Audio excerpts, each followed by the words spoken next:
Hey, and welcome back to the 5th video on CSVkit. In this video, I'm going to teach you about a great command called csvgrep. This is a command for searching through CSV files, and it's an awesome command. So first of all, as usual, I'm here in the command line in our folder CSV tutorial. You can see that we have our Excel file and nothing else except for the virtual environment. First of all, let's take a look at csvgrep's help page. So here you can see it. Just a short overview, this searches CSV files. It's like the Unix grep command, but for tabular data. If you know what a Unix grep command does, that's great. If you don't need to worry. This is simply a tool for searching through files. You can see that there is a bunch of optional arguments here. I'll go through some of the most important ones that I use the most. You can definitely check here for a lot more of them. So first of all, let's just use into CSV on our CSV file and just temporarily save this as data.csv. Now we have our data.csv file. What I can do is to use csvgrep, and then I first need to specify the columns of this data file.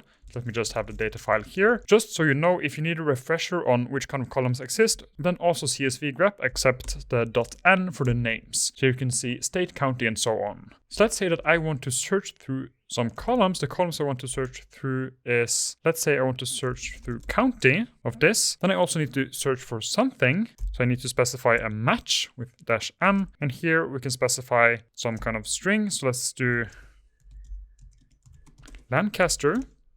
You can see this is a bit overwhelming, so what I'll do is just pipe this into csvcut and just take out some columns. Let's take county and let's take item price. So item price was wrong. Let me just see, it was item name. Here we have two of them. So let's look at what's happened here. Now we only have the records corresponding to the county being Lancaster. So I want you to think of csvgrep as going into the column county. This is the first one, and only matching on the Lancaster. And this right here is the base use case of this command. Here I've chosen to use csvgrep first and then csvcut. But there's nothing really stopping you from doing it the other way. So let's see that. I can first cut out some columns. Let's cut out county and item name again from data.csv, and then pipe this into csvgrep, going into the county and searching for, let's do the same again, Lancaster. Here I get exactly the same. So some commands in the CSVkit collection, you can essentially choose the ordering. So which ones should you use? Unless your files are enormous, I think it doesn't really matter that much here. Probably if you cut out the columns first and then search, it will be slightly faster, but you probably won't notice this performance difference on most files. So just use it in any order you want, as long as it makes sense. And as usual, just as a repetition, once you have something like this, it's always nice to pass it into csvlook to get some nice looking output. Let's look at a few optional arguments that you can do. So let's again tweak this a bit. One thing you can naturally wonder is, say that I want everything except Lancaster. Should I then supply like every other county here to get that? No, definitely not. What you can do is, if we go here, you can use -i. So I think -i is a shorthand for inverse, and that essentially means that I get now everything except Lancaster. So you can use -i if you want everything except a column.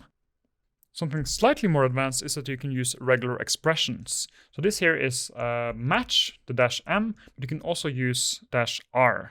And -r stands for regex search. So maybe then instead of this here, I can use caret and an L, and this is a regex search for I want everything starting with L. I get only Lancaster because I think that's the only one on L. But if I do, for instance, starting with S, you can see here I get Sarpy and also Saunders. So the csvgrep command has a reasonable support for regex. If you're not comfortable with this, regex is, I guess, short for regular expressions. It's just a more intricate way of searching. So instead of searching perfectly for this thing, maybe we want to search for everything that stops with this letter, everything that starts with this letter, and so on. And of course, you can combine this with the -i flag, of course. So now I get everything that doesn't start with S. I definitely suggest to try out the csvgrep command a bit and see how awesome it really is. So with the commands you have now, you can start with an Excel file, automatically convert it to CSV, then select the columns you want, then search out for specific words you want, so you get a really selected piece of equipment here, then maybe make it look nice, or use the csvstat command we learned in the previous video to get some statistics on this. So finally, instead of doing csvlook, which we definitely can do. Okay, let me just not do the inverse to have something more manageable. Here we have counties starting with S. So instead of csvlook, you can of course do csvstat.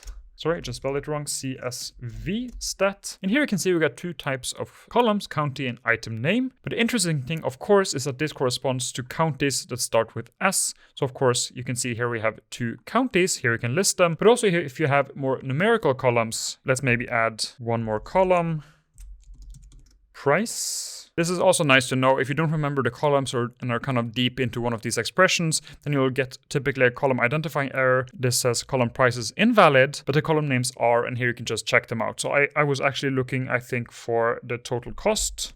So let's again go back here to the price and do total cost. And here you now have this nice statistics corresponding to counties starting with S. And you can see here in the total cost columns that for those counties starting with S, the mean is 6,000. And this is really nice if someone, say, asks you, hey, in this county, what is the average price? Then you now have a great tool set of commands to answer these questions. In the next video, we'll look at sorting and how easy this is with a CSVkit collection. Thanks and have a nice day.